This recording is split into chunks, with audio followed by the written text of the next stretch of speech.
خواتین حضرات، اس وقت میں یہاں اور لائف میں موجود ہوں. آپ اس وقت مجھے اور لائف پہ دیکھ رہے ہیں، اور آج سورہ بقرہ کی یہ آیت نمبر 185 ہے جس کی تلاوت آپ کے سامنے پیش کی گئی ہے. اور کمال بات اللہ تعالیٰ اس میں فرماتے ہیں، کمال بات ہے. رمضان کا یہ مہینہ ہے جس میں قرآن کو اتارا گیا ہے.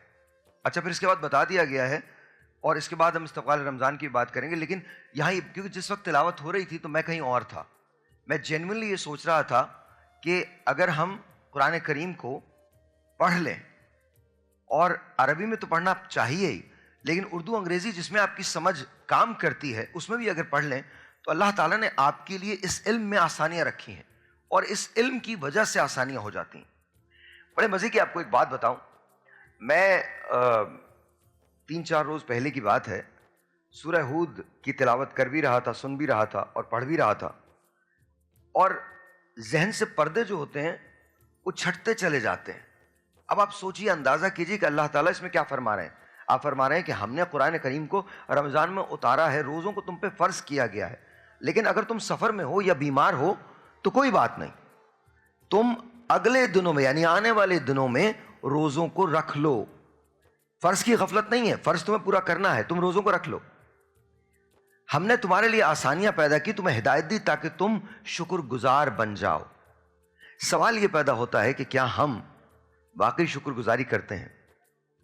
دیکھیں، کھل کے بات کرتے ہیں. یہ ٹرانسمیشن ایسی نہیں ہونی چاہیے کہ اگلے سال بھی یہی ہوگی. ہر سال ہی یہی ہوتا ہے.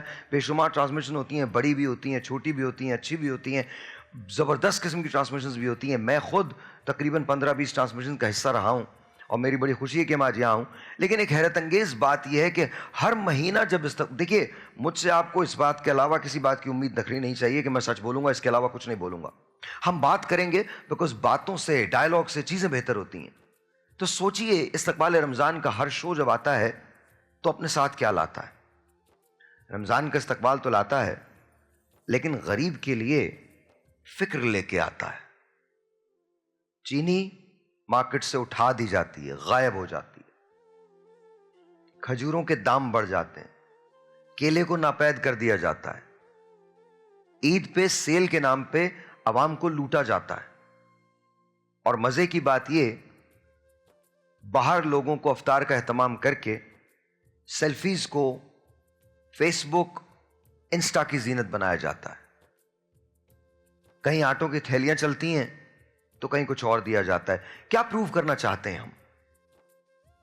Are we playing God? نعوذ باللہ من ذالک. ہم کون ہیں؟ یاد رکھیے، آپ کے پاس جو کچھ آپ کا ہے وہ آپ کا نہیں ہے، وہ اللہ کی طرف سے دیا کردہ ہے. جو اس نے دے دیا اس میں سے نکال کے اگر آپ نے کسی کی کوئی مدد کر دی تو کیا آپ نے فرض پورا کیا یا کوئی نیکی کی؟ سوچئے، روز محشر ہے، آپ رب کے حضور حاضری دیتے ہیں. اللہ تعالیٰ آپ سے فرماتے ہیں کہ میں نے تمہیں ایک منصب دیا تھا، میں نے تمہیں پیسہ دیا تھا، جو میرا تھا میں نے تجھے دیا تھا، میں نے تجھے چنا تھا. ایک شخص آیا تھا جس کی آنکھوں کی مجبوری کو تم نے سنا تھا، تم نے پڑھا تھا، لیکن اس کے باوجود تم نے نگاہیں پھیر لی اور تم نے مدد نہیں کی.